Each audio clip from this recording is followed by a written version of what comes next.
গাড়ি থামাও। কেন, কি হয়েছে? আমি এইমাত্র ওই গাড়ির ওখানে মাকে দেখলাম। আরে না বাবা, তোমার মা তো এখন অফিসে গিয়েছে।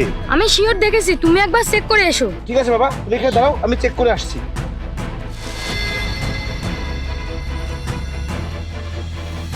আচ্ছা বেবি, আজকে আমরা শপিং এর জন্য কোথায় যাব? তুমি তো জানোই আজকে শপিং এর জন্য ছুটি নিয়েছি অফিস থেকে। হ্যাঁ বেবি, ওইসব তো ঠিক আছে, কিন্তু আমার একটু ইচ্ছা করছে তোমার সাথে একটু সময় কাটাতে। আরে আমারও তো অনেক ইচ্ছা করে। বেবি, ওই দেখো আমার স্বামী আর সৎ ছেলে। হ্যাঁ, আমিও তো দেখছি তোমার বর আর তোমার সৎ ছেলে। এই এখন কি করব? ওরা যদি ভুল করেও আমাকে আর তোমাকে একসাথে দেখে ফেলে তাহলে তো অনেক বড় প্রবলেম হয়ে যাবে। আর আমি তো ওদেরকে বলে এসেছি যে আমি অফিসে যাচ্ছি। হ্যাঁ, সেটা তো বুঝতে পেরেছি। কি করব কি করব কি করব? বেবি, তুমি কিছু করো না। হ্যাঁ, তুমি কখনো বা কি বুঝতে পারো? আচ্ছা আমি এক কাজ করি, আমি গাড়ির পিছনে লুকিয়ে থাকি। হ্যাঁ, তুমি লুকিয়ে পড়ো।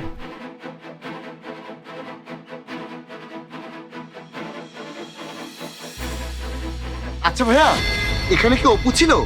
না, কে অপু? ও এখানে তো কেউ নেই। ও আচ্ছা, সরি ভাইয়া, আমারই হয়তো কোথাও ভুল হবে। বললাম না এখানে কোনো অপু নেই, যান এখান থেকে। ঠিক আছে ভাইয়া, আপনি রেগে যাচ্ছেন কেন? আমি এবার থেকে একটু সচেতন থাকবো।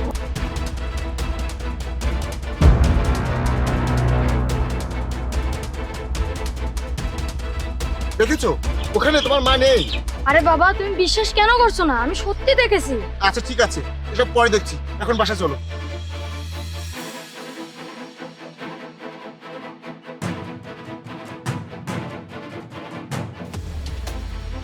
তাহলে বেবি, তুমি আমাকে কতটা মিস করো?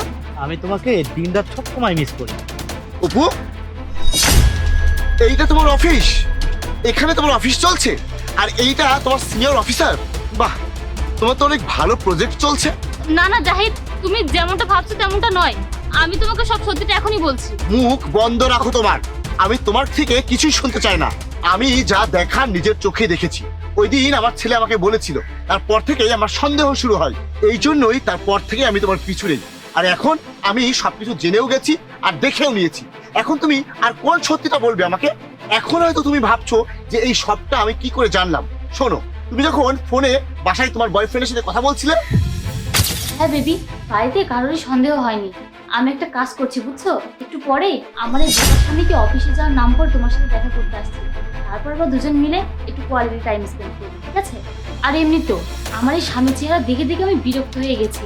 ও থাকতে আমরা কোথায় বা ভালো করে দেখা করতে পারি। আচ্ছা বেবি, কিছুক্ষণ পরে পার্কে দেখা হচ্ছে। Love you baby. ঠিক আছে।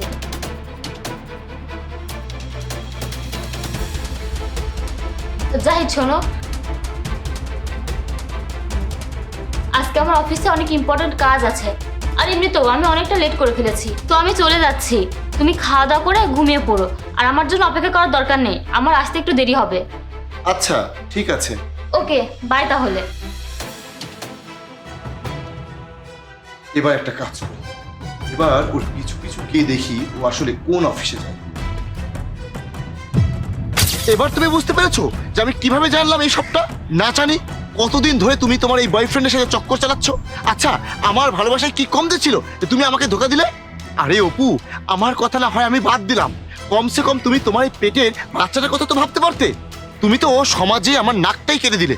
আমি এখন কিভাবে কাকে কিভাবে মুখ দেখাবো বলো?